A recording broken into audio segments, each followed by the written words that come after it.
His ego got crushed. Face of a loser. This is Israeli spokesperson. His name is Ben something, I forgot the name. And in this video, they did not mention his name either. But he's Israeli citizenship spokesperson from Israel. But I think he was not born in Israel. He migrated to Israel.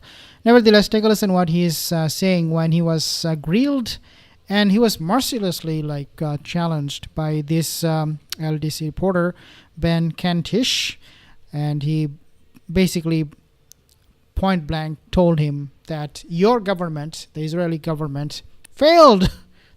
The negotiation, the ceasefire agreement was not something the Israeli government wanted.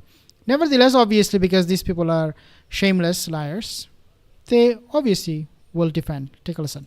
Ask you lastly, if I could, about sort of what's been achieved over the last 15 months. You talked there about Hamas having been diminished in its capacities. Of course, it has been significantly. And yet for months, what we've heard from the Israeli Prime Minister, the Israeli government, is this operation will not end until Hamas is ousted from power in Gaza. This agreement leaves Hamas in power in Gaza. They still have military capacity. They have military capabilities. They still hold political power. So the operation in that sense has been a failure, hasn't it? So it's the exact opposite, Ben, as you're describing it. Israel has not just been fighting Hamas. We've been liberating Gaza from Hamas's tyranny. Every strike against Hamas is a step forward towards the freedom for ordinary Gazans. Now, as I said, this moment was chosen because of our military and diplomatic strength. Hamas is on the ropes. They're not. They're still in power. They still hold dominance in Gaza. Our priority is to get our people home. That's always been our number one priority. I will remind you that at the end of the Second World War, there were still Nazis in Germany. Okay, the Nazi party wasn't in power. Hamas is in power. Right. Well, it is our objective ultimately to ensure that there is no more terrorist threat on this country. Now, Hamas is on the ropes.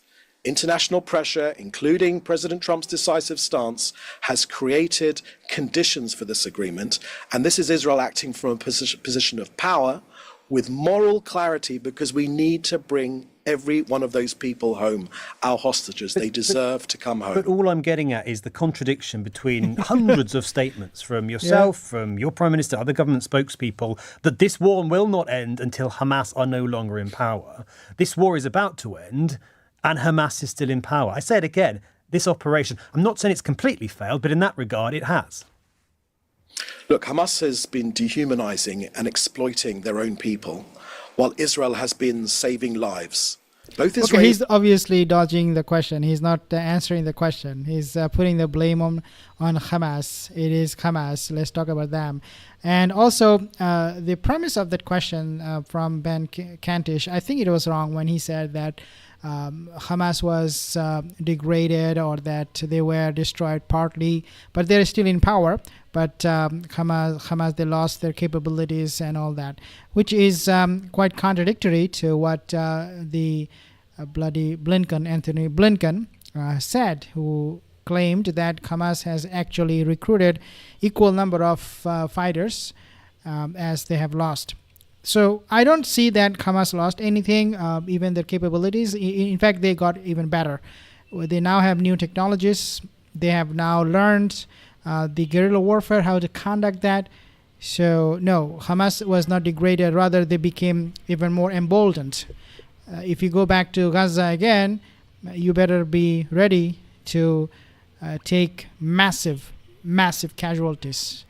But when this guy, this spokesperson, was pushed by Ben Kentish, you have failed in Gaza and you could not get rid of Hamas. You could not avulse them from Gaza. He was pressing on this particular question over and over again. Do you not accept defeat?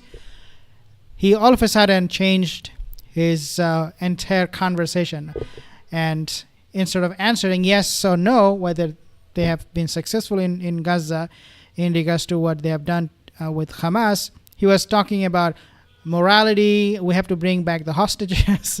I mean, for us, we are so careful. We are so caring. We so love our citizen that even if we had to accept a defeat with Hamas, we would do that.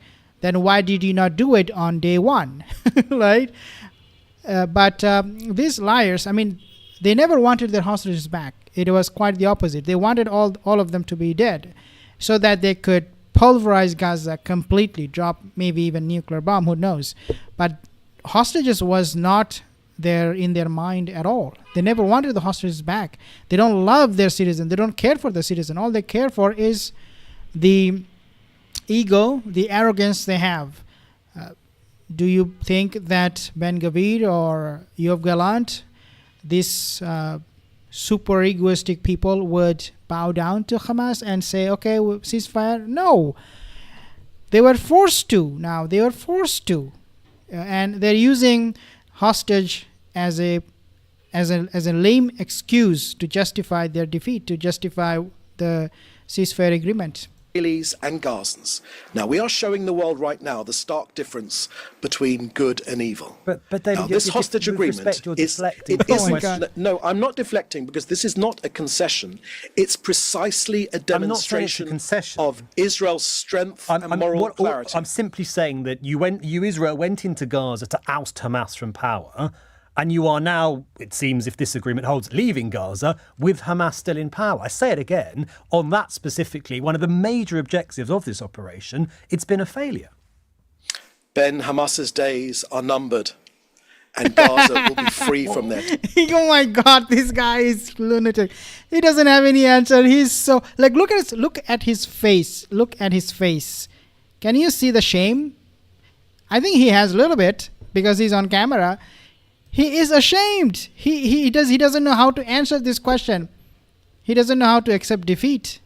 That's not something they want to do. These are monsters who were getting, I mean, how can he even accept defeat when his government was getting millions and billions of dollars from US? All of the countries in the Western world supported them. How can he accept defeat and say, well, 20,000, 25,000 Hamas, they defeated us? How is that possible for him? So no, that is not possible. That is like telling the whole world that, openly declaring that we are indeed diaper army. We do not know how to fight. And Hamas is more powerful than us.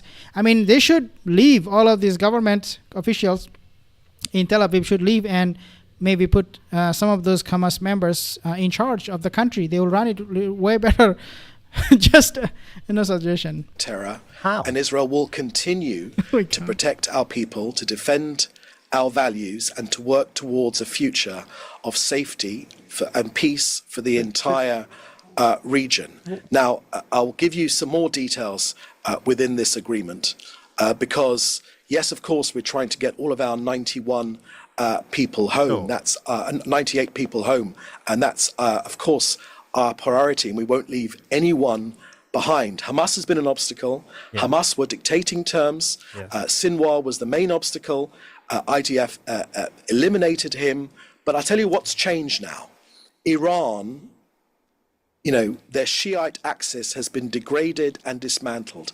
Now, the pressure from the US together with Israel has meant that Iran is degraded, and these factors have created these new... that guy did not even ask you anything about Iran. Why you are deflecting and you're saying, no, I'm not deflecting. You are deflecting. Why all of a sudden you bring in Iran here?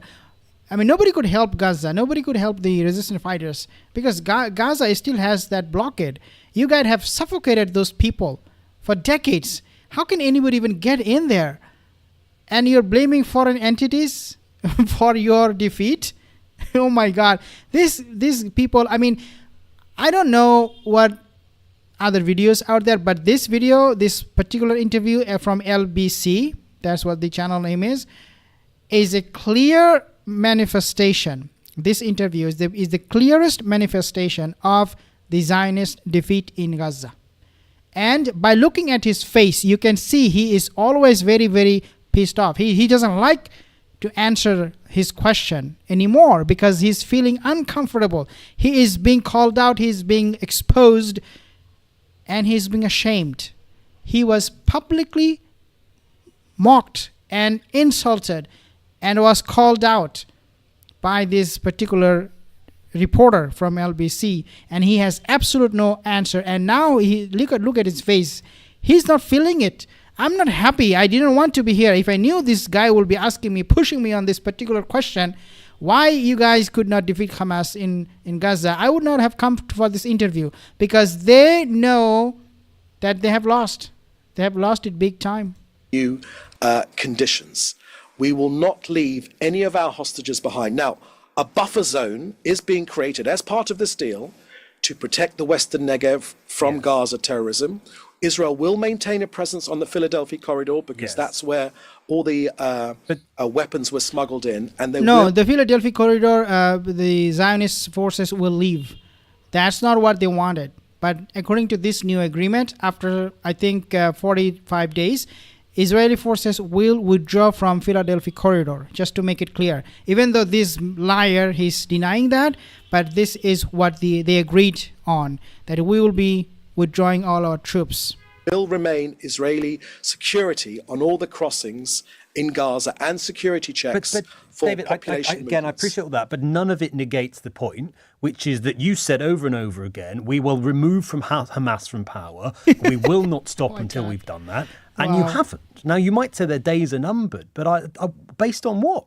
Surely if you withdraw, they're going to regroup, they're going to re-recruit, they're going to continue to strengthen again. You've failed in this operation. In fact, Hamas's leader, he actually announced yesterday, I think, the video came out. He said that there will be another October 7th coming very soon. And this time it will be to liberate Jerusalem. And how you answer to that question or that kind of a statement? The Zionists have no answer. They have absolutely no way. I mean, this is a shame. This is such a shame. They were being humiliated in public in the history that we have never seen ever in history.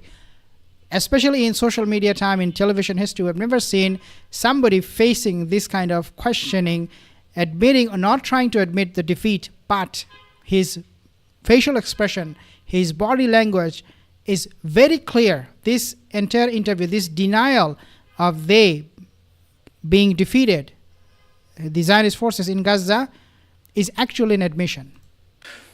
So, I don't know, I'm not sure how you can say that, because we were getting hundreds of missiles every day from Hamas in Gaza, and now they are down to almost none or a bare trickle. We have massively degraded this terrorist organization. You have not done a single thing. He lied. From Beit Hanun from northern Gaza, just last week they have launched a ballistic missile. It was so shocking. Israeli military had no clue it was coming. They could not intercept that, or there were actually two ballistic missiles were launched from Beit Hanun, northern Gaza. One was in Tel Aviv, the other one was, I think, west of Israel. I don't remember the exact location, but there are two of them. And Israel had no answer. The Iron Dome failed, third missile system failed, and he's saying that we have stopped the missiles. Wow. Come on. Have taken out their leadership. We have degraded their primary sponsor, Iran. But David, I say it because I'm telling you, but the stated aim of the operation, the number one aim of the operation was to bring our hostages and the home. number two, and we have stayed true to that. Well, this is not an end to the war or Israel's determination. There were two aims. The first was... Okay, so again, he's lying. See how he's hiding behind those hostages, bringing home back, excuse? He's hiding behind that. They never wanted the hostages back. If they wanted, they would have ended this war a long time ago, this genocide. Not war. Don't use that word, war. This genocide. But that hostages was never in their mind. They never wanted. If they wanted hostages, how can Yoav Gallant say we need to cut off water supply, energy supply, fuel supply to Gaza? The hostages were still in Gaza. So how can you starve the entire population of Gaza when you know that your citizen, they were among them? So no, this guy is lying to his teeth. The first was to bring the hostages home. The second one was to destroy Hamas. Now, you're arguing, and of course you're right to say Hamas has been degraded. That wasn't the stated aim. Benjamin Netanyahu did not stand up and say this operation is designed to degrade Hamas. He said it's designed to destroy Hamas. Hamas has not been destroyed, has it? Wow. Israel's army is strong and our people are determined. And you can take my word for it that Hamas will no longer challenge this country. To all intensive purposes, their military has been shattered. To all intensive purposes, their political power has been shattered. Now, for the day after this campaign, when the military strategy moves to a political strategy, and there's a limited amount I can share with you, but I can tell you that there are three principles. Yes, the complete removal of Hamas. Number two is the demilitarization of Gaza. And number three is the de-radicalization of Gaza. Hamas is not going to rule Gaza. It's not going to happen. In the immediate future, Israel will maintain that security control. But you have to ask yourself this question. No, Hamas is ruling Gaza.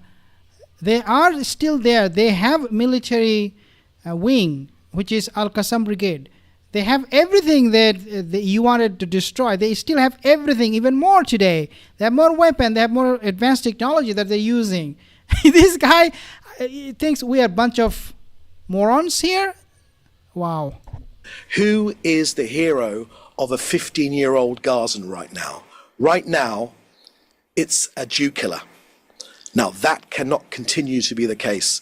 We will link reconstruction to de-radicalization. There are many examples of de-radicalization in the Middle East, in Saudi, in the You UAE. have successfully managed to radicalize tens and thousands of Arabian youth.